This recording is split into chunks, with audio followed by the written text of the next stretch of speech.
Hello and welcome to the Holiday Special Golazo. I can probably do better than that. Alright, there we go. Oh, hang on. There we go. Alright, welcome to the Golazo Holiday Special.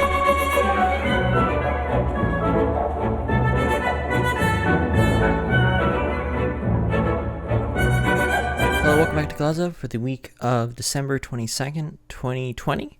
Yeah, this is the holiday special. I would keep those lights on, but that would require the light that is shining on me to make me look bright be brighter than I want it to be, and that red light would have to be brighter than I want it to be. So we're going to quickly run through the brief highlights from this weekend before we get into the feature matches, and then of course the new segment Random League, which we will look at later on. Big one for Chelsea this weekend, the won 3-0 against West Ham. Tammy Abraham got 2, and Thiago Silva got his first goal in English football, which is awesome.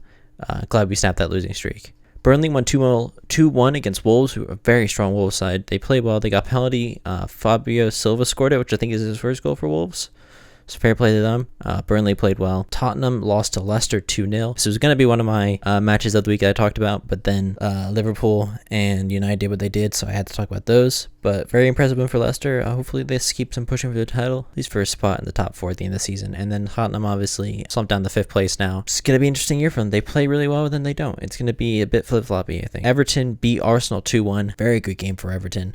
Just need to keep winning games. Try and keep towards the top of the table, and they'll be fine at the end of the year. Atletico won 3-1 against Elche, keeping their run going, staying in that chase for the La Liga title. And the last result is Union Berlin 2, Dortmund 1. Dortmund continued to slump the season after firing Favre. They had one good game, and then they've been slumped right back down. Hopefully they can bring that up, because I quite would like to see Jadon Sancho and Reyna playing well again.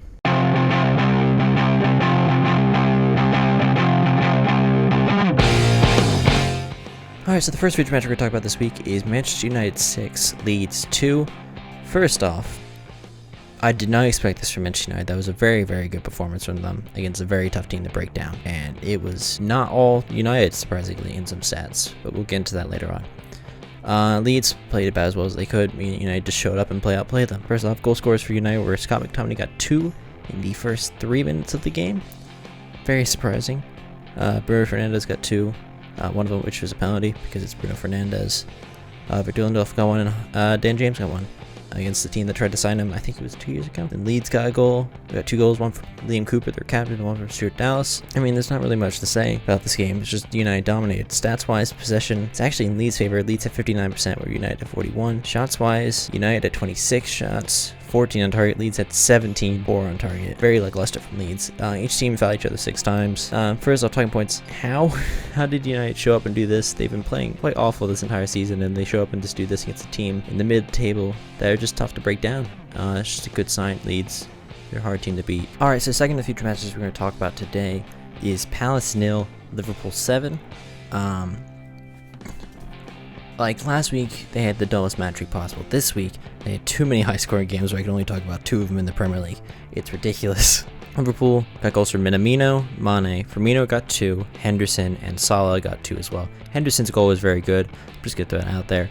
Very, very good. Minamino's was also very good, but for a completely different reason. Just kind of that neat control in the box is fantastic to watch. I always love watching that. Stats-wise, possession was dominated by Liverpool, as you'd expect. 65% possession went to Liverpool, only 35% went to Palace.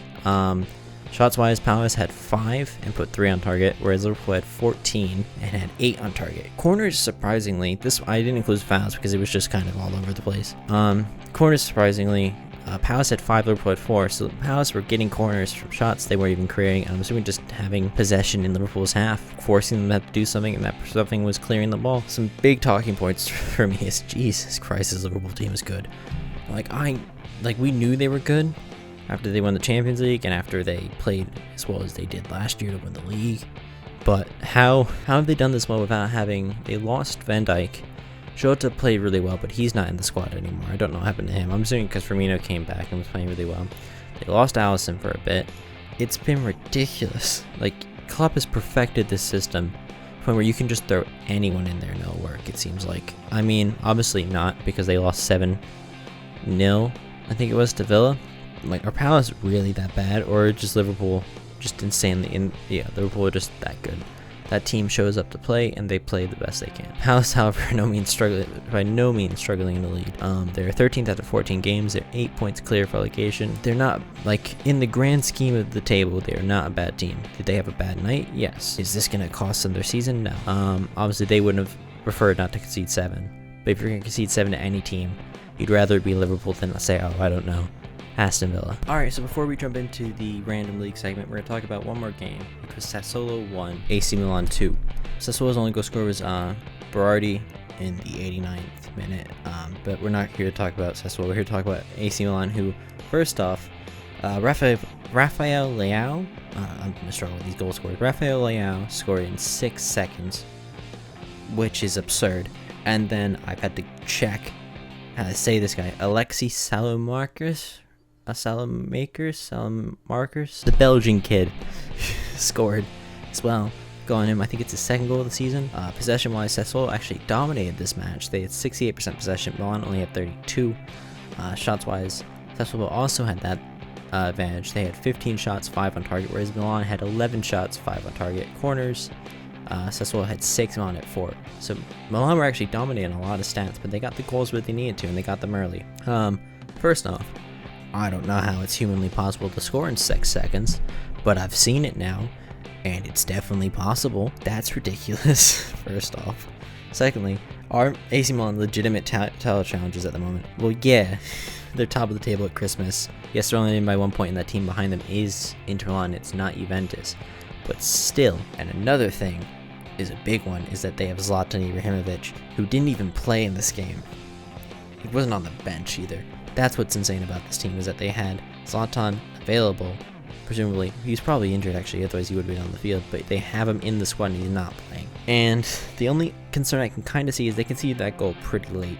And if this was a 1-0 lead they had going, it would have been a lot more concerning than I think it is at the moment. But if I was them, I would. I mean, they have a good goalkeeper in Gianluigi Donnarumma. You just need to keep that solidity in defense going, and they should be able to keep pushing in. I would like to see AC Milan win the league. I'm gonna say that now. Yeah, I would like them to win the league. I'm gonna say it now. I'm gonna predict it. I'm gonna say AC Milan are gonna win Serie A.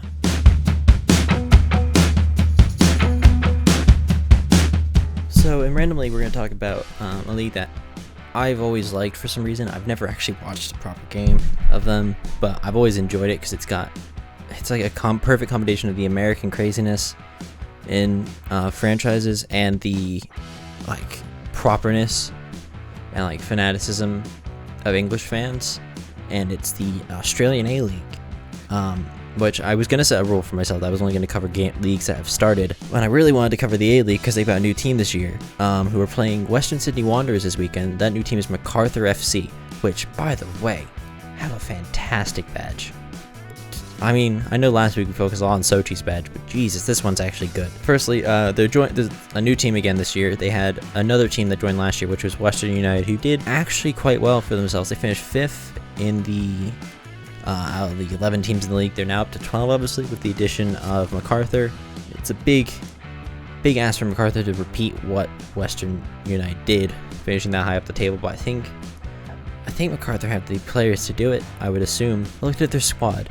And they have some actually decently experienced players in that team.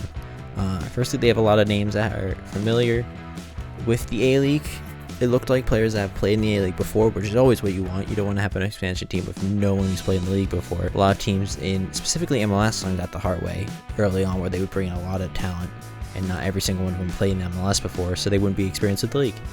Same thing happens with teams when they get promoted to the Premier League. They don't buy Premier League proven talent, they buy players from wherever else. And the smart thing to do, in my mind, is to bring in players that know that league. But you also want to bring in players who add to that. So they've done that. They brought in Adam Federici, who main team he was known for is he played for Reading. He made over 200 appearances for Reading from 2005 to 2015. He only has 16 caps for Australia, but in that time he's had Mark Schwarzer and Matt Ryan to compete with, and both of them are better goalies than him. He's more of a...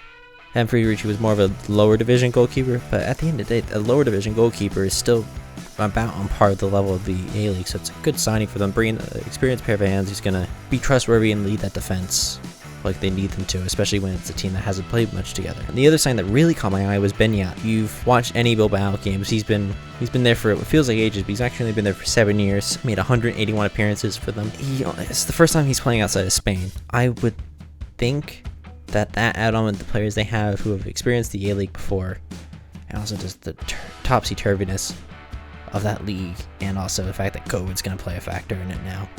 I could not see a league where MacArthur don't finish in the top 5. Do I think they're going to be trying for the title? No. I would say like Sydney were good last year. Brisbane were good last year. Those teams that were up near the top, Melbourne Victory, I think were up there as well, are teams that are going to be able to build on their success they had last year and establish themselves at the top of the table again. But we'll see. So thank you guys so much for watching. My name is JK Mannion. This has been Golazo. Remember to like and subscribe if you enjoyed this video. And also, I uploaded a video on Saturday called Simple Trivia. If you haven't seen that yet, I highly recommend it. It's quite fun. It's me and my friends, well, mostly me, asking stupid trivia questions to my friends. It's quite good in my opinion. I know I made it, but it's decent. It's not soccer related, so if you're only here for the soccer content, then don't watch it. But I think you guys would enjoy it. Thank you guys so much for watching, and see you later.